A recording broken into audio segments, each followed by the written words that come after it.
अब परमात्मा अपनी सच्चिदानंद घन की वाणी में 5वें वेद में कहते हैं, इस देही को देवालोचे तू नर क्यों उकलाता। जैसे कई व्यक्ति दुखी हो जाते हैं अपने प्रारब्ध के पापों से, संकट के ऊपर संकट, संकट के ऊपर संकट आ रहा है, तो वो क्या दुखी होकर के क्या धारणा करते हैं, हे भगवान आत्महत्या कर लो। इसके विषय में परमेश्वर अपनी वाणी में कहते हैं, इस देही को और देवता लोचे तू नर क्यों उकलाता। इस मनुष्य शरीर को तो देवता भी तरस रहे हैं जो तुझे प्राप्त हुआ है, और तू इससे क्यों उकलाता है, यानी इससे क्यों छक लिया। अब इससे दुखी होकर तू इसको नाश करने जा रहा है, इससे अच्छा कोई संत तलाश कर, भक्ति कर, पूर्ण संत की खोज कर। अब यहां इन जालिमों ने क्या जुल्म कर रखा है, ये नकली संतों ने, ये असली संत तक जाने नहीं देते। जगह जगह इन ठगों ने अपनी दुकानें खोल ली, ना इनको कह का पता, ना भगवान का पता, ना भक्ति का ज्ञान, और लंबे चौड़े आश्रम बना लिए और ऐसी मार्मिक बातें लिख दी। सचखंड की सड़क, वो तरह का जो सचखंड, सतलोक की सड़क माने सीधा रास्ता, पक्की, जिसमें कोई बाधा ना हो। तो श्रद्धालु तो फिर जाएगा भाई, जिसको रोग है, जिसको चाह है परमात्मा की, वहां जा फंसे नकलियां के पास। पूर्ण मोक्ष मार्ग इसी आश्रम में प्राप्त होता है। इस तरह के पता नहीं कितने संत बने हुए हैं। तो ये सबसे बड़ा काल का जाल है, ये नकली संतों का होना। तो कहने का भाव ये है कि देवता भी इस मानव शरीर को तरफ रहे होते हैं कि कभी मानव शरीर मिले, पूर्ण संत खोज करूं और भक्ति करूं। जैसे आप हाथी को देखते हो, हाथी ऐसे सिर मारता चलता है। अब हाथी को नेक्स्ट जीवन, अगला जीवन दिखाई देता है कि इसके बाद मैं के बनूंगा, गधा बनूंगा या कुत्ता बनूंगा या सुअर बनूंगा या मानव बनूंगा। तो सिर मारता चलता है। किस समय सिर मारता है? जब वो पकड़ दिया जाता है, जब वो किसी मनुष्य के काबू आ जाता है, उसके ऊपर बैठ के इतना लंबा छुरा लेकर, अंकुश लेकर बैठ जाता है, उसका सीधा ठोकर जब बकवाद करता है, तो तब वो सिर मारता चलता है। नो खड़ा खड़ा भी सिर मारता रहता है। अब वो ये सोचता है वह बड़ा फंसा, बहुत फंसा मैं, और जय इब का मनुष्य शरीर मिल गया तो पूर्ण संत की, पूर्ण परमात्मा की भक्ति करूंगा। पूर्ण संत की खोज करके और सही भक्ति करके अपना पीछा छुड़वाऊंगा।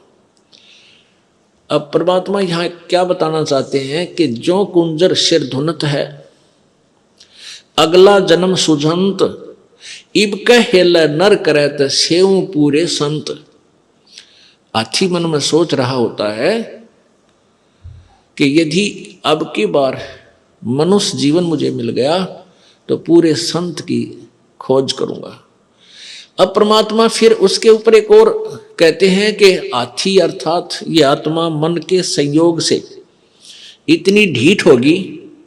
हाथी के विषय में कहते हैं कि हाथी तभी तक सिर पटक रहा है, धुन रहा है, जब तक यो बंद में आ गया और मनमानी इसको मस्ती नहीं कर पा रहा। इसलिए ये भगवान याद कर रहा है और ईब छोड़ दे इसने।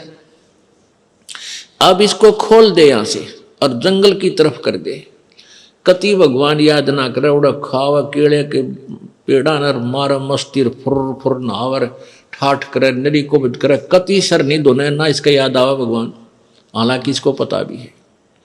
तो इसलिए परमात्मा कहते हैं भाई, इस परमात्मा के तत्व ज्ञान के बिना ये प्राणी ना तो भक्ति कर सकता और ना ही अपने इस मानव जीवन को ठीक ढंग से जी सकता। इसमें कोरी को बद करेगा। थोड़ा सा कोई राजपद प्राप्त हो गया, कोई बड़ा सा अधिकारी बन गया तो धरती तोलन न हो जा। मंत्री, मुख्यमंत्री, प्रधानमंत्री, राष्ट्रपति बन जाए तो पता ना क्या सोच बैठा है, और भूल जाता उसमें कि तू इंसान भी है, तू जीव भी है। तो ये जो चौंध लावा है, ये काल लगावा है, ये भूल जो डालता है, ये काल लगाता है कि ताकि ये नरे कर्म फोड़ ले अपने और पापों की गठड़ी बांध ले। क्योंकि अच्छी आत्माएं पूर्व जन्म की होती हैं, वो ही कोई उच्च पद, अच्छा धन प्राप्त करती हैं। तो वो अच्छी आत्माओं से नरे पाप करवा कर उनको नीच आत्मा बनवा देगा। और जो दुखी हैं, वह तो पिछले जो गरीब हैं, रोगी कोडी हैं, वो तो पिछले जन्म के पहले ही पाप नरे इकट्ठे कर रखे। तो पुण्यात्माओं, तत्व ज्ञान से हमें ये जानकारी होगी कि पूर्ण संत हमें मिला है, उनसे हम भक्ति लेकर साधना, सत साधना करें और मर्यादा में रहेंगे तो हमारे पाप कर्मों से आने वाले प्रारब्ध के जो कष्ट हैं वो पाप भी कट के हमें सुख होगा। यानी आप पर आने वाली आपदाएं, संकट भी दूर होंगे, आप निर्धन भी नहीं रहोगे, आप धनी बन जाओगे। एक तो आप यहाँ के भौतिक सुख के, भौतिक धन के धनी बनोगे और आध्यात्मिक धन के भी आप धनी बनोगे। आप दोनों ही धनी इस परमात्मा की सत्य साधना से। कौन से परमात्मा की? उस पूर्ण ब्रह्म की। गीता जी अध्याय नंबर 15 के श्लोक नंबर 1 से 4 तक ये बताया गया है कि ये संसार रूपी एक उल्टा लटका हुआ वृक्ष जानो, और वृक्ष की ऊपर को जड़े मानो, ऊपर अर्श कुर्श पर, अर्श माने आसमान पर, कुर्श माने उसके कॉर्नर पर, आखिरी छोर पर, अर्श कुर्श पर श्वेत गुमज है। और जहां परमेश्वर का डेरा, जहां कबीर परमात्मा का डेरा स्थान सतलोक है, अरस यानी आसमान के अंतिम छोर पर, ऊपर में, कति चोटी में, सुन शिखर में, तो वहां परमात्मा रहता है सतलोक में। तो ऊपर को तो जड़ है, यानी वहां से तो सबकी उत्पत्ति हुई है, वहीं से ब्रह्म की उत्पत्ति, जो 21 ब्रह्मांड का मालिक है, ब्रह्मा विष्णु महेश का पिता है, जिसको काल ज्योति निरंजन भी कहते हैं, काल ब्रह्म भी बोलते हैं। और वहीं से परब्रह्म जो 7 संग ब्रह्मांड का स्वामी है, उसकी उत्पत्ति हुई है। अर्थात वो जड़ है, वो मूल है, मुख्य है, सबकी, सभी प्राणियों और सभी ब्रह्मांडों का रचनहार वही है। तो वो ऊपर को जड़ वाला, तो ये आदि पुरुष परमेश्वर यानी पूर्ण ब्रह्म रूपी तो जड़ समझो इस संसार रूपी वृक्ष की, और नीचे को ये तीनों गुण रूपी शाखा, रजगुण ब्रह्मा, सतगुण विष्णु, तमगुण शिव जी, ये शाखाएं हैं। बीच के जो और भाग हैं उनको काल ब्रह्म ने नहीं बोला गीता में। उसके लिए गीता जी अध्याय नंबर 4 के श्लोक नंबर 34 में बताया है कि वो तत्व ज्ञान जो अध्याय नंबर 4 के श्लोक 32 में जिसके विषय में लिखा है कि सच्चिदानंद घन की वाणी में वो लिखा हुआ है, विस्तार से कहा, उस तत्व ज्ञान को यानी कंप्लीट नॉलेज, उस पूर्ण संपूर्ण ज्ञान को किसी तत्वदर्शी संत से जाकर पूछ। उनको दंडोत प्रणाम करने से, कपट छोड़कर उनसे प्रसन्न करने से वो तत्वदर्शी संत तुझे उस परमात्म तत्व की, यानी और परमात्मा गीता ज्ञान दाता से कोई भिन्न है, उस पूर्ण ब्रह्म के बारे में जानकारी देंगे। उस तत्वदर्शी संत की पहचान बताई है 15वें अध्याय के प्रथम श्लोक में।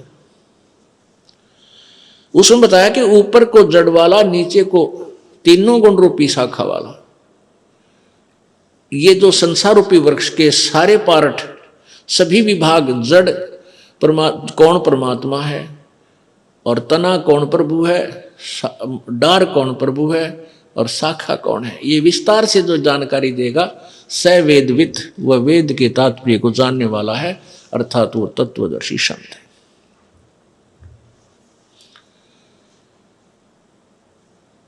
पुण्यात्माओं, परमेश्वर स्वयं आए थे, अप आरती अप साजे, अप किंगर अप बाजे, अप ताल झां जनकारा, आप नचे आप देखण हारा। कह कबीर ऐसी आरती गाऊं, आपा मध्य आप समाऊं। तो परमात्मा स्वयं ही आए हैं, आपा आरती नहीं होगी, आपा साजे, आपा किंगर, आपा बाजे, आपा नचे और आपा देखण आ रहा।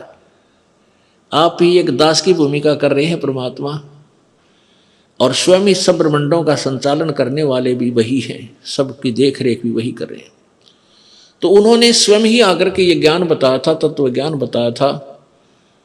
उसमें वो क्या ज्ञान बताया था कि अक्षर पुरुष एक पेड़ है, निरंजनवा की डार, और तीनों देवा शाखा है, ये पात रूप संसार। उस परमेश्वर ने ही डिटेल बताई सारी। जड़ तो वो खुद मालिक है ही, उससे अलग बता रहा है कि जैसे पेड़ आपको बाहर नजर आता है पृथ्वी से, तुरंत वो मोटा जो हिस्सा होता है वो तना है। ये संसार रूपी वृक्ष का जो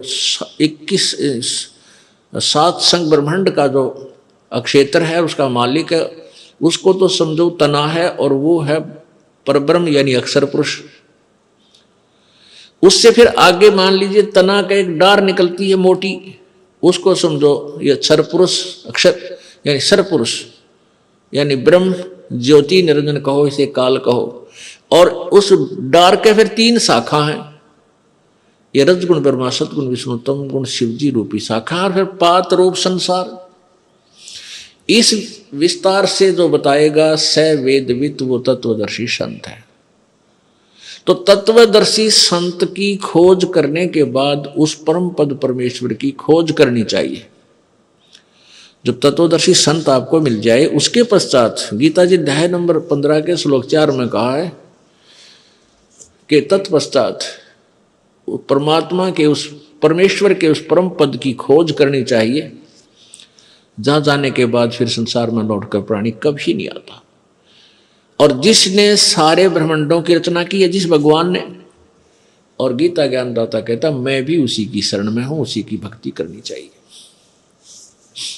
गीता जी अध्याय नंबर 18 के श्लोक नंबर 62 में कहा कि अर्जुन तू सर्वभाव से उस परमेश्वर की शरण में जा, जिसकी कृपा से तू परम शांति और शाश्वत स्थान अर्थात सनातन परम धाम को यानी सत्यलोक को प्राप्त होगा। वहां जाने के बाद फिर कभी जन्म मृत्यु नहीं होगी। वहां जाने के बाद प्राणी कभी लौटकर संसार में नहीं आते। 15वें अध्याय के 4थे श्लोक में स्पष्ट किया है। और इन 3 प्रभुओं के विषय में गीता जी अध्याय नंबर 15 के 16 और 17 श्लोक में स्पष्ट किया है। एक क्षर पुरुष, एक अक्षर पुरुष, यानी एक ब्रह्म, एक परब्रह्म, और ये दोनों ही नाशवान हैं। इनके लोगों के प्राणियों का भी सतुल शरीर नाशवान ही है, और जीवात्मा सबकी वो तो अमर है ही, गधे की भी है, कुत्ते की भी है। फिर 17वें श्लोक में 15वें अध्याय के गीता जी में कहा है कि उत्तम पुरुष है, पुरुष माने प्रभु, उत्तम पुरुष है तो अन्य परमात्मा इति उदाहरते। और ये लोग तरनम आविश्य विभर्ति आवे ईश्वर है, कति स्पष्ट कर दिया है कि जो उत्तम पुरुष, पुरुष माने प्रभु, उत्तम माने श्रेष्ठ यानी सही भगवान, तो इन ऊपरलों से और ही ऊपर वर्णित 16वें श्लोक में वर्णित भगवानों अक्षर पुरुष, क्षर पुरुष और अक्षर पुरुष से कोई और ही है, और वही परमात्मा इति उदाहरते उसको भगवान कहा जाता है। और वही लोक तरम आविश्य विभर्ति, तीनों लोकों में प्रवेश करके सबका धारण पोषण करता है, वो अवय ईश्वर है। अवय माने अविनाशी, वो वास्तव में अविनाशी परमात्मा है। तो पुण्यात्मा हमने उस परमात्मा की भक्ति करनी है। उसकी भक्ति करने से हम पाप, जो हमारे प्रारब्ध में दुख हैं, उनसे भी छुटकारा होगा। हमारे जो प्रारब्ध में दुख हैं उनसे भी हमारा छुटकारा होगा, क्योंकि मासा घटे न चल बधे, वेद न लिखे जो लेख, सच्चा सतगुरु मेट करे, ऊपर मारे मेखे। कहते हैं मासा घटे न चल बधे, वेद न लिखे जो लेख,